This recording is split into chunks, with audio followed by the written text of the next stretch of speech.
Hello everybody, it's Laura.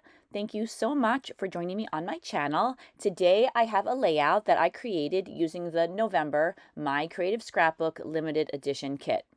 Many of the papers and embellishments from this month's kit are from the Simple Stories Simple Vintage Yuletide collection.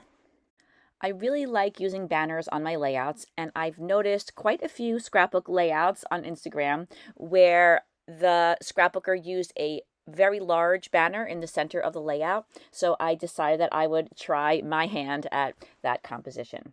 I selected this green paper from the kit and I cut it into a large banner. Now I'm using some Distress Oxide in Rustic Wilderness and I'm inking up the edges of the entire banner. I'm using this piece of red cardstock from my stash and I'm going to create a border or a mat all around the outside of my banner. At this point, my plan was to create a mixed media background. I later changed my mind because I found a piece of pattern paper that I thought was just absolutely gorgeous. So I decided to switch up my plan a little bit. But I think that either way, whether I had gone with the mixed media background or the pattern paper background, this red mat really helps to define the banner and make it so that it contrasts with whatever background I put it on. This is the photo that I'm going to use. This is a photo of my two daughters with my sister's daughters, and it was taken on Christmas Eve, one of our favorite days of the year. I mounted the photo on some white cardstock, and then I mounted it again on that same red cardstock that I used to make the banner.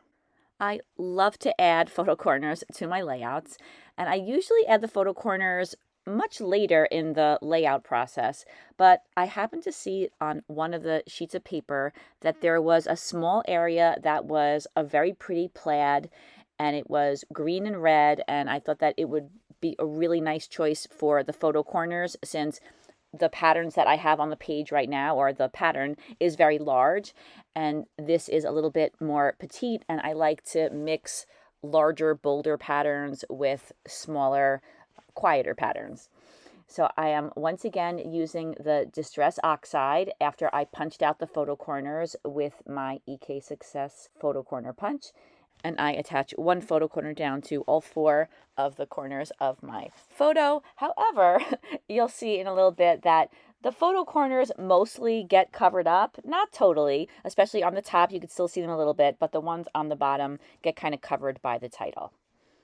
So every so often, something on one of my layouts will just kind of scream out to me that it needs to be stitched. And that's how I felt about this banner. I didn't want to do anything complicated. I just felt like it needed one nice white stitch going all around the outside.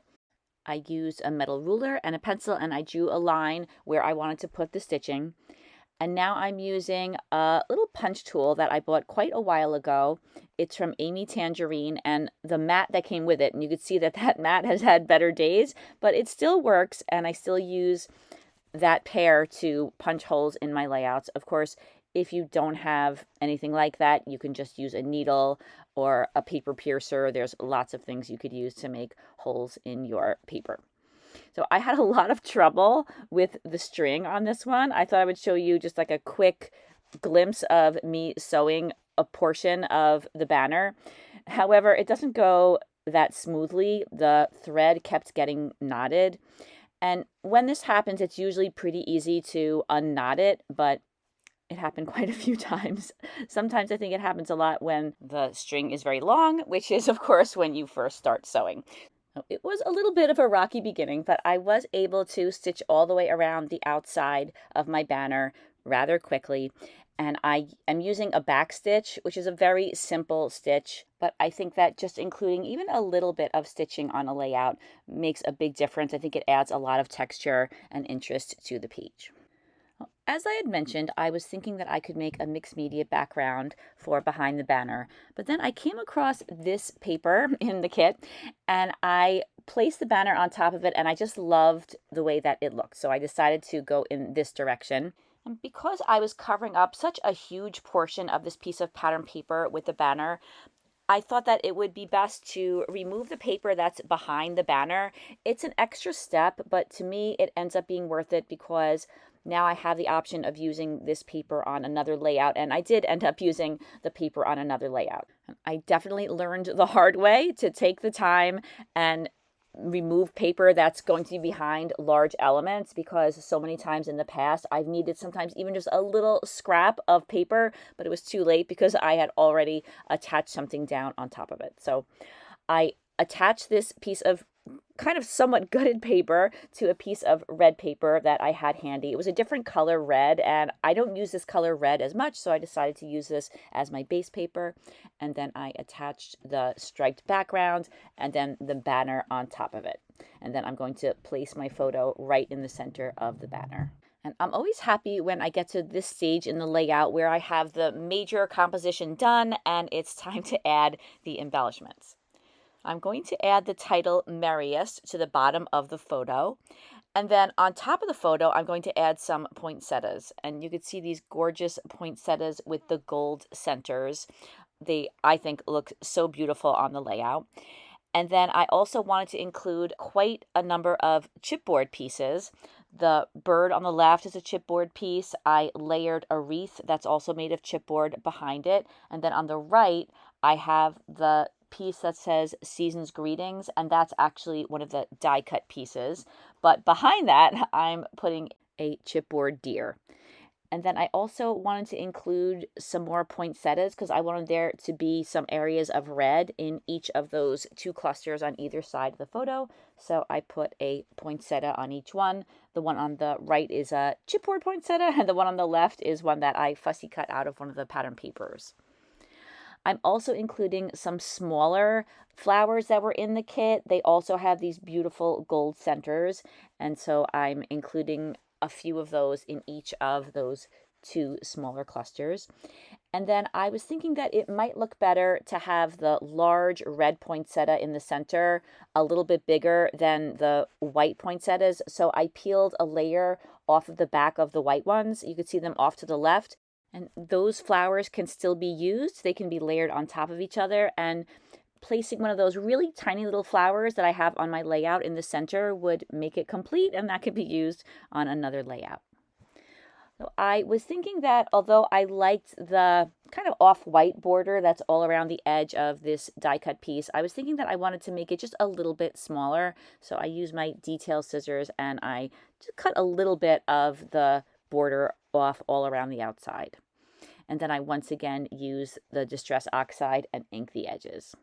And then I wanted to ink the edges of the poinsettia, but I didn't want to use green, so I decided to use my go-to, which is Distress Ink in Vintage Photo. Under the title, I also have a bow that I fussy cut out of one of the pattern papers. And now I'm ready to attach all of those elements down to the page.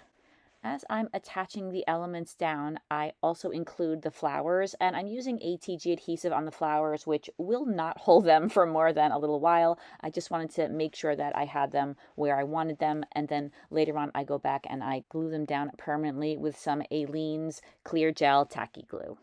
As I was attaching down the cluster on the right, I realized that the die cut piece that says Season's Greetings was resting on top of two layers of chipboard.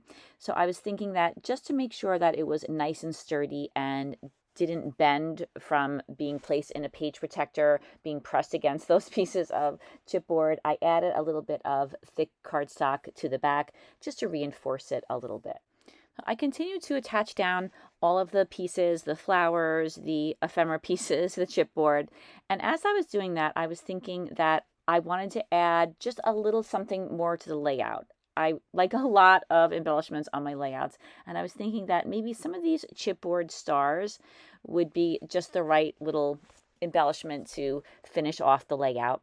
So I decided to put 3 chipboard stars in the upper left-hand corner and 3 more in the lower right-hand corner. And then I also switched out a little tab I had to the left of the photo for a red tab that says Happy Christmas. And off camera, I added some gold half pearls to each of the stars. And now this layout is complete. And here are a few close-ups. Thank you so much for watching this video, everybody. I really hope that you enjoyed it. Thank you so much for all of your really sweet comments. They really mean a lot to me. I love reading them. If you would like to purchase a subscription to the My Creative Scrapbook limited edition kit, you could check out the description box where you'll find the link to the My Creative Scrapbook website. I hope you have a fantastic day. Take care, everybody. Bye-bye.